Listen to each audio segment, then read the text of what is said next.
Kamusta ka na? Ayos ka lang ba? Happy ka ba? O sad pa rin ba? Kaya't halika na, sumama ka na selfie na, groupie na at iba pa. Bata matanda, bida at byuda, may asawa man o kaya'y wala. Sama-sama tayo'y maglakbay, dito ka na, di ka na mag-iisa. Bebop, bebop na tayo, bebop, bebop na. Let us be hip and let us up, tara sa munting tahanan, tahanan ni Kristo.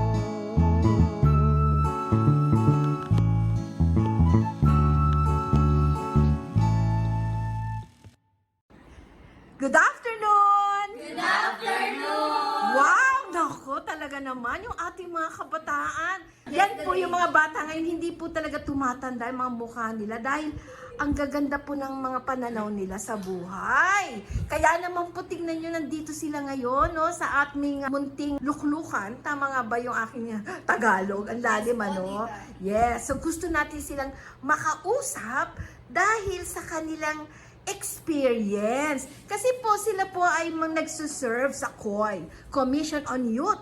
Eh parang hindi pa sila kontento, gusto pa nilang mag-serve pa more. So nakita nila na ano kaya, mag-regular kaya kami sa kapihan. Yan. So yan po yung gusto nating marinig sa kanila. Bakit po kaya sila naging regular? No? Kahit hindi na po sila inassign, andyan pa rin sila. So, umpisahan natin kay Dadadadon Chay! Ang nagtulak po sa akin para maging regular na kapihan is dahil po sa mga matatanda po doon, especially na po sila Tita Malu and Tito Jun. Like, doon ko naramdaman kung ano yung meaning ng pamilya. Doon ko na-gets kung para saan nga ba yung pamilya na yun. Yun po. Okay, sa akin naman po, ang nagtulak sa akin para maging regular sa kapihan ay yung feeling na may pamilya na tuluyang makikinig sa'yo at may kasama ka sa pag-serve kay Lord. Amen! Sophie! Yung nagtulak po sa akin na maging regular sa kapihan is yung feeling na nakakapag-serve ka sa mga tao every table, every Sunday.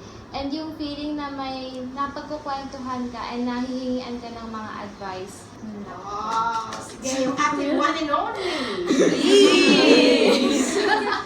Yung nagtulak po sa akin sa kapihan, yung mga matatanda po na pinag-serve natin. Kasi po, para sa akin, ayun po yung mga parang magulang, lolo-lola po natin na inaalagaan tayo. Tapos ngayon po, sila na po yung inaalagaan natin. Tapos yung mga Bible sharing po na maganda, pati po yung mga pag-open up po palagi sa group, ganun po.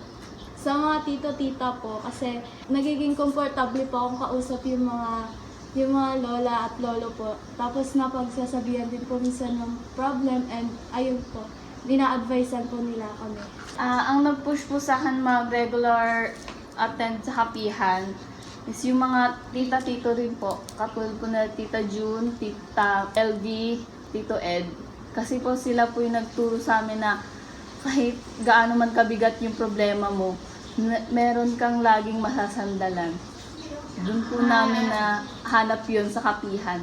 Yung mga lolo and lola po kasi nasasabihan po namin sila ng problema. Then yung sila din naman po, nagsasabi din po sila sa amin ng mga problema. Doon po nila iniiyak yung pinagdadaanan nila na mabigat. Decide po ako maging regular sa kapihan. Nung una po kasi, gusto ko lang po ma-experience ng unang try lang. Tapos, parang nakaka-enjoy po kasi kapag may sharing. Tapos yung mga topics po nila, yung mga experiences nila sa buhay nila. Syempre po, yung iba, hindi ko po alam, ay ganito pala yung opinion nila sa sarili nila. And mas nagiging bukas yung isip ko about dun sa mga topics na yun. Yun. Yes. Kaya po ako naging regular. Una po, nagpo-volunteer muna ako sa youth org po namin, na which is ako, tas yung partner ko po. Then nakilala ko po si Tita Meme, which is nagpalambot ng heart ko kasi bigla ko po siyang naalala sa lola ko na hindi ko na po nakikita kasi nasa Cebu siya, meanwhile andito po ako. Tapos po, parang doon na po ako nagpagtanto na gusto ko mag-regular para makatulong din po. Masaya rin po sa kapihan dahil nalalabas ko po yung mga hindi ko nalalabas na problema sa mga kaibigan ko po or sa parents ko po. And I'm very grateful na naging regular po ako dito sa kapihan. Naging volunteer din po ako sa org namin para po sa kapihan. Noong una po, akala ko po parang simpleng kapihan lang po talaga, wala pong sharing, yung magsaserve lang po kami sa mga matanda. Pero nung sumali na po ako, meron po parang pa-activity po sa amin. And yung unang table ko po, kasama po din si Tito Dion. And natuwa po ko dun sa mga matatanda pong kasama ko kasi yung experiences po nila sa buhay, nakakatuwa po pakinggan. Kasi hindi lang po siya basta experience. Ganun po mga aral na, pati po ako nakaka-relate at natututunan ko po siya sa buhay. Maaari ko din po siyang magamit sa in the future. Nagpalambot din po sa puso ko yung mga smiles po ng mga matatanda na after po nung kapihan, yung ngiti po nila sa ngiti po binibigay nila sa amin, nakakagaan din po ng loob kasi nararamdaman po namin na nasi-share din po nila yung thoughts nila sa amin and at the same time nasi-share din po namin yung thoughts namin sa amin. Kaya isang big family po yung kapihan. Kaya din po ako na-involve na gusto ko pong bumalik dito. Kaya yun ang po. Amen. Ngayon, tanong naman natin, kasi lagi COI members kayo, di ba? So, Chay, ayain mo sila sa ministry ng COI ninyo.